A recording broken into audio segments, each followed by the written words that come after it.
அரும்பாடுபட்டு தமிழ் வளர்த்த திரு உவே சாமிநாத ஐயரை வணங்கி மேலும் தொடர்ந்து முருகப்பெருமானை பற்றி காண்போமாக. நேற்றைய தினம் இந்தியா முழுவதும் எப்படி ஸ்கந்தன் வழிபடப்படுகிறார் என்கிறதை கண்டு வந்தோம். அப்படிப்பட்ட ஸ்கந்தனுக்குத்தான் தமிழில் கந்தன் என்றும் முருகன் என்றும் பெயர் உள்ளது. பெயர் மாறுதலாக இருப்பதால் இது வேறு தெய்வம் அது வேறு தெய்வம் என்று கூறுவதற்கில்லை.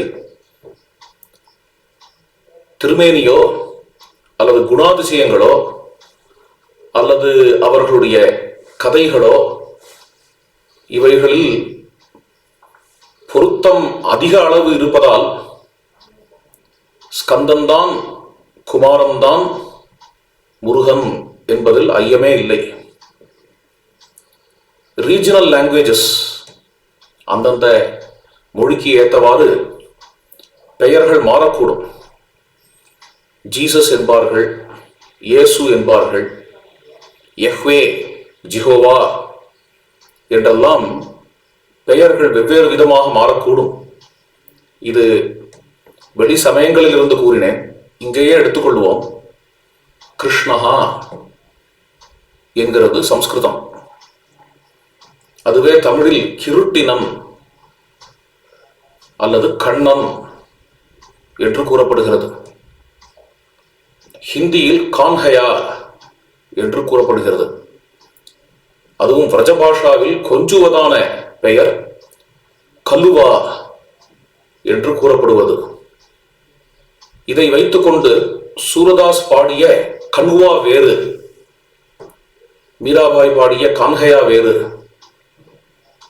தமிழகத்தில் உள்ள கண்ணன் வேறு, மகாபாரதத்தில் வர கிருஷ்ணன் வேறு, இது ஒவ்வொன்றும் வெவ்வேறு தெய்வங்கள் என்று இவைகளை பிரிக்க முடியாது. இந்த பெயர்களால் குறிக்கப்படும் ஒரே தெய்வம், அது வடமதுரையில் பிறந்தது, பிருந்தாவனத்தில் வளர்ந்தது. அது விதவிதமான விளையாட்டுகளை பிருந்தாவனத்தில் செய்து திரும்பி வந்து தன்னுடைய மாமனான கம்சனை சம்ஹரித்து தர்மத்தை ஸ்தாபித்து யாதவர்களை வாழ வைத்தது. 5 லட்சம் கோடி யாதவர்கள் அனாதைகளாக கஷ்டப்படும் பொழுது அவர்கள் எல்லாரையும் வாழ வைத்தது என்று மேலே போகிறது, அந்த கதை போகிறது. அது கான்ஹையாக இருந்தாலும் சரி, கனுவாவாக இருந்தாலும் சரி, கண்ணனாக இருந்தாலும் சரி, கிருஷ்ணனாக இருந்தாலும் சரி, இந்த ஒரே கதை தான் எல்லாருக்கும். துவாரகை என்று சொல்லுங்கள், துவராபதி, துவாரகாதீஸ்வரன் என்று சொல்லுங்கள், துவராபதினு சொல்லுங்கள், எல்லாம் ஒன்றுதான். பெயர் மாற்றத்தினால் அது வேறு இது வேறு என்று கூறுவதற்கில்லை. விஷயத்தை யார் பார்க்கிறார்களோ அப்படி பார்க்கக்கூடிய மிகவும் மேலோட்டமாக இந்த விஷயங்களை பார்த்தாலும் கூட நமக்கு புரிகிற விஷயம் பிரபந்தத்தில் வரக்கூடிய கண்ணனும், விஷ்ணு புராணத்தில் வரக்கூடிய கிருஷ்ணனும், மகாபாரதத்தில் வரக்கூடிய கிருஷ்ணனும் ஒன்றுதான் என்கிறது. இதுல ஐயம் என்ன இருக்கிறது? அதைப்போல் ஸ்கந்தன் என்று இந்தியா முழுக்க கொண்டாடப்படுகின்ற, குமாரன் என்று கொண்டாடப்படுகின்ற தெய்வம்தான் தமிழகத்தில் கந்தனாக முருகனாக இருக்கிறது என்பதை மிகவும் நிச்சயமாக நம்மால் சொல்ல முடியும். எப்படி சொல்ல முடியுங்கிறதே மேலும் மேலும் நாம் இங்கேயே காண இருக்கிறோம். அதற்கு முன் முருகன் என்கிற சொல்லுக்கு என்ன பொருள்? முருகை உடையவன் முருகன். முருகுக்கு தலைவன் அல்லது முருகை உடையவன் அல்லது முருகை காப்பவன் என்றெல்லாம் அதற்கு பொருள் வரும்.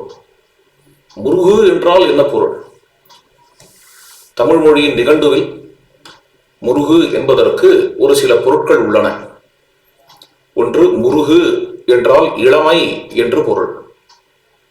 முருகன் என்றால் இளைஞன் என்று பொருள். இதற்கு சம்ஸ்கிருத சொல் என்ன? குமாரன். குமாரன் என்கின்ற சம்ஸ்கிருத சொல், முருகன் என்கிற தமிழ் சொல், இவ்விரண்டும் ஐடென்டிக்கலாக சினானிமஸாக இருக்கிறது. முருகப்பெருமானுக்கு சம்ஸ்கிருதத்தில் வெவ்வேறு பெயர்கள் உள்ளன. ஒவ்வொரு பெயருமே முருகனோடு எப்படி பொருந்தும் என்கிறதை நாம் பார்க்கலாம். இவர் குமாரன் தான். மேலும் மேலும் வயதாகிக் கொண்டு போகக்கூடிய தன்மை இவருக்கு கிடையாது. நித்தியகுமாரன். மேலும் என்ன என்றால், முருகு என்கிற சொல்லுக்கு அழகு என்றும் பொருள் உண்டு. முருகப்பெருமான் பிறக்கும் கட்டத்தில் கிருத்திகை அன்னையர்கள் பால் கொடுப்பதற்காக வந்து வரக்கூடிய இடத்தில் பாலகாண்டத்தில் இந்த கதையை விஸ்வாமித்திரர் ராமனுக்கு சொல்லுகிறார். அப்பொழுது விஸ்வாமித்திரர் கூறக்கூடிய கதையில் வருகிறது, சுகுமார வபுஸ்ததா. குமாரன் என்றால் இளைஞன் அர்த்தம், சுகுமாரன் என்றால் அழகன் என்று அர்த்தம். முருகு என்றால் அழகு, முருகன் என்றால் அழகன் என்கிற பொருள் கொண்டால் சம்ஸ்கிருதத்தில் அதை சுகுமாரன் என்று கூறலாம். முருகனை சுகுமாரன் என்று இங்கு பாலகாண்டம் அழைக்கிறது. அடுத்தது, முருகு என்பதற்கு மனம் என்று அர்த்தம். முருகன் என்றால் நல்ல சுகந்தம் உடையவன். ஏனெனில் வனச்சரம் கனகத்தில் சஞ்சாரம் செய்யக்கூடிய முருகன். வேதத்தில் வருகிறது அல்லவா, அஞ்சனகந்திம் சுரபிம் என்றெல்லாம். நல்ல நறுமணம் வீசும் காட்டுக்கு. அங்கு உள்ள மூலிகைகளுடைய நறுமணம் அதை கொண்டவர், நல்ல நறுமணம் கொண்டவர் என்பதனாலும் முருகனுக்கு முருகன் என்ற திருநாமம். முருக அரும்பு முரண்கிடக்கை என்று பட்டினப்பாலை 37. இங்கு முருகு என்றால் மனம் என்று பொருள். நல்ல சுகந்தமானவர் முருகன் என்றும் இங்கு பொருள் கொள்ள முடியும். அடுத்த பொருள் முருகு என்பதற்கு அடியொதுங்கி பிற்பெயரா படையோர்க்கு முருகு அயர.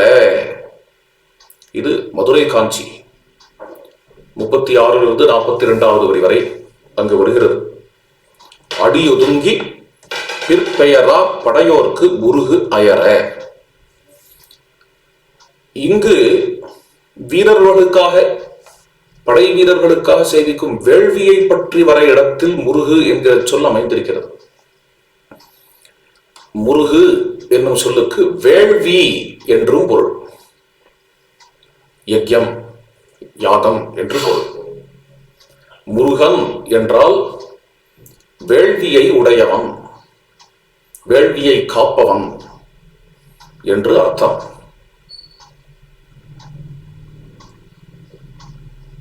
இதற்கு சம்ஸ்கிருத சொல் என்ன என்றால் சுப்பிரமணியம். பிரம்ம என்கிறது பரபிரம்மம்.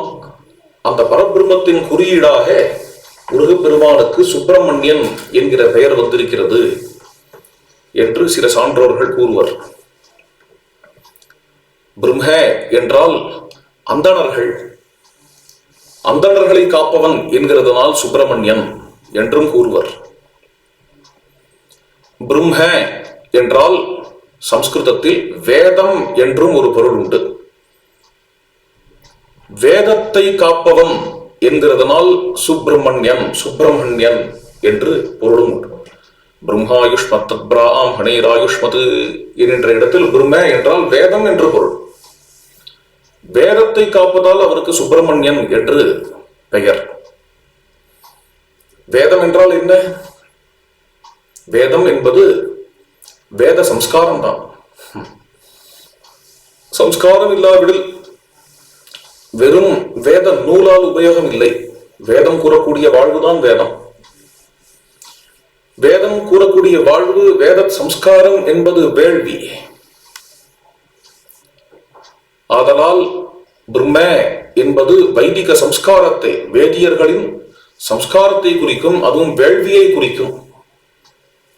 சுப்பிரமணியன் என்றால் வேள்விக்கு நாயகன், சுப்பிரமணியன் என்றால் வேள்விக்கு அதிபதி அல்லது வேள்வியை காப்பவன், வேள்வி காவலன் என்றெல்லாம் பொருள். அதே பொருள்தான் முருகன் என்பதற்கும். முருகு என்றால் வேள்வி என்கிற அர்த்தத்தை மதுரை காஞ்சியில் நாம் கண்டோம் அல்லவா? அந்த ரீதியாக பார்த்தால் முருகன் என்றால் வேள்வியை காப்பவன் அல்லது வேள்விக்கு நாயகன். வேள்விக்கு யார் நாயகன்? அக்னிதான். அதே அக்னிதான் முருகன். முருகனே தான் அக்னி. அதை பின்பு காணப்போகிறோம். இப்பொழுது அந்த விஷயத்துக்கு வர வேண்டாம். வேள்வி நாயகன் முருகன் என்று இப்பொழுது ஒரு அழகை கண்டோம். ஒரே வாக்கியத்திற்கு 3 விதமான பொருள், 3 பொருட்களுக்கு 3 சம்ஸ்கிருத வாக்கியம் இருக்கிறது. முருகு என்றால், சுருக்கமாக சொல்லுகிறேன், முருகு என்றால் இளமை என்று பொருள், முருகன் என்றால் இளைஞன் என்று பொருள். அதற்கு சம்ஸ்கிருதத்தில் குமாரஹா. முருகு என்றால் அழகு என்று பெயர், முருகன் என்றால் அழகன். அதற்கு சம்ஸ்கிருத சொல் சுகுமாரஹா. அடுத்தது என்ன? முருகு என்றால் வேள்வி என்று பொருள், முருகன் என்றால் வேள்வி காப்பாளன், வேள்விக்கு தலைவன், வேள்வியின் தெய்வம். அதற்கு சுப்பிரமணியா என்கிற சம்ஸ்கிருத சொல். இவ்வாறு முருக என்கிற தமிழ் சொல்லிற்கு என்ன பொருள் என்று இன்றைய தினம் கண்டோம். மேலும் நாளை தொடர்ந்து பார்க்கலாம்.